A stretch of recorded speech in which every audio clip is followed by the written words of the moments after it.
Hi everybody and welcome back to the Bruderhof's YouTube channel. We're on chapter 42 of Following the Call, and I'm going to start us off here by reading the Bible verse that we're discussing today.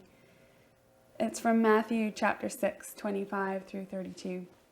Therefore I tell you, do not worry about your life, what you will eat or drink, or about your body, what you will wear. Is not life more than food, and the body more than clothes?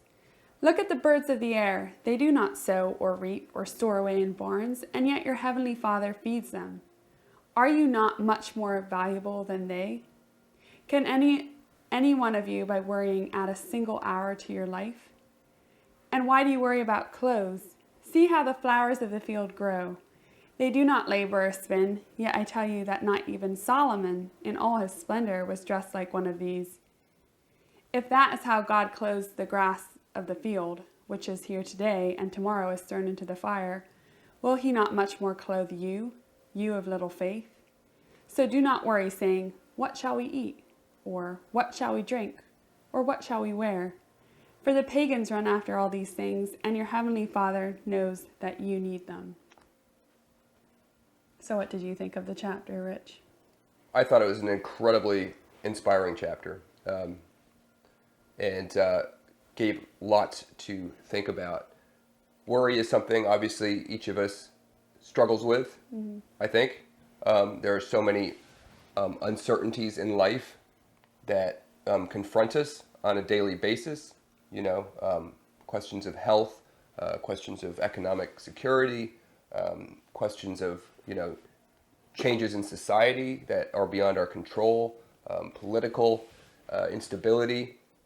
It's a lot of stuff to worry about. And Jesus' command here not to worry should really make us stop to think, like, what are the things that can help, that we can do where worry is not going to be such an element in our life. And I think what this chapter really points to is what we can do is work on our relationships with God, but also very much with other people. Yeah. And a sense of dependence on the people that God has placed into our lives, a sense of selfless love for other people.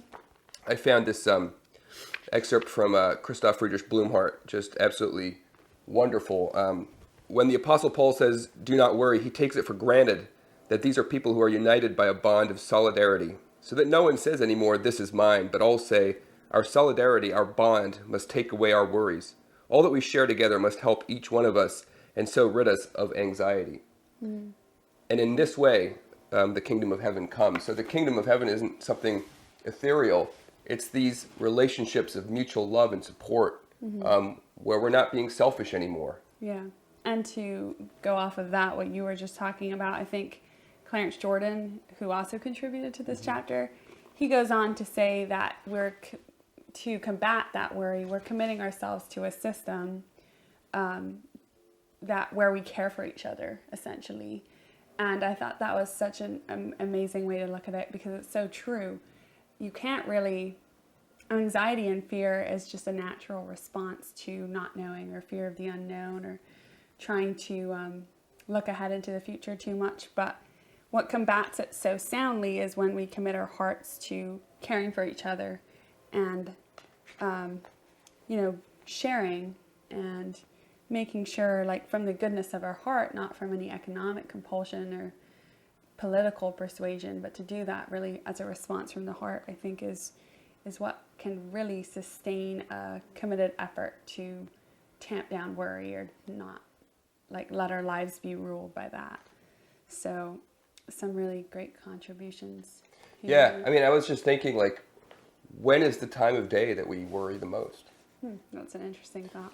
Most of us, I would guess, worry the most at night when we're alone, when we feel like we're by ourselves.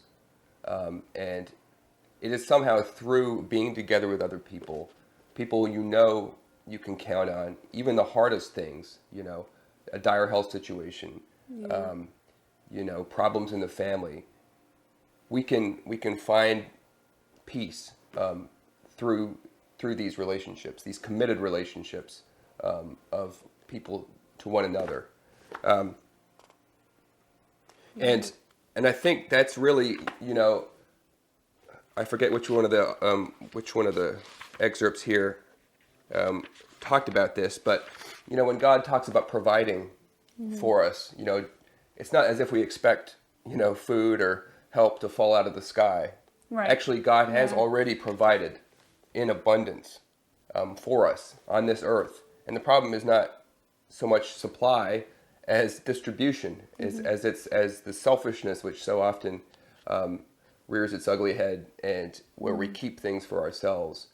And if we all, in like small ways, can learn to just use what we need and be generous, be free and generous with what we have with others, how much anxiety, also of our time, not just of material things, but that we use every day to think, like, how can I use this moment to help someone else who may be struggling with fear. Yeah, and another aspect of this, which I mean, just kind of jumped out at me a little bit, was how, Rich was talking about selfishness, and that's a big driver of this, but also I think it's being consumed with self and fear about what other people think of you, particularly when Jesus tells us not to worry about what to wear. I mean, like, I was kind of thinking, sometimes when we clothe ourselves, it's like a statement, it's an expression, and you kind of want people to have a certain opinion of you because of that, and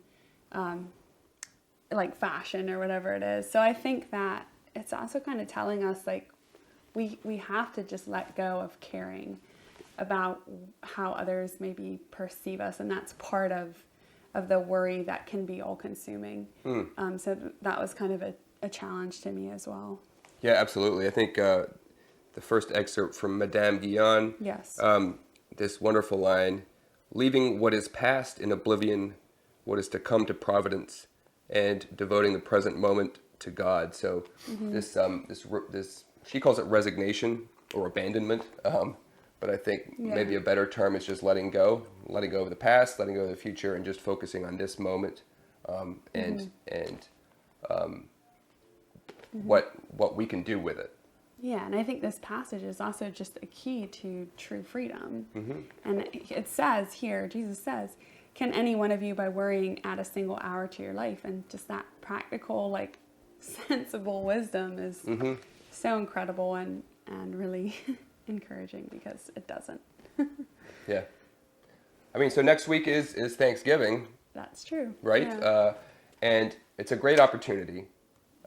Many of us will be sitting down with family, with friends. It's a great opportunity to look around at all those people and think about our relationship with them, and think about, that, are we, completely able to live sacrificially with each other and support one another and help each other in times of trial. So happy Thanksgiving to everybody, and we'll see you next week.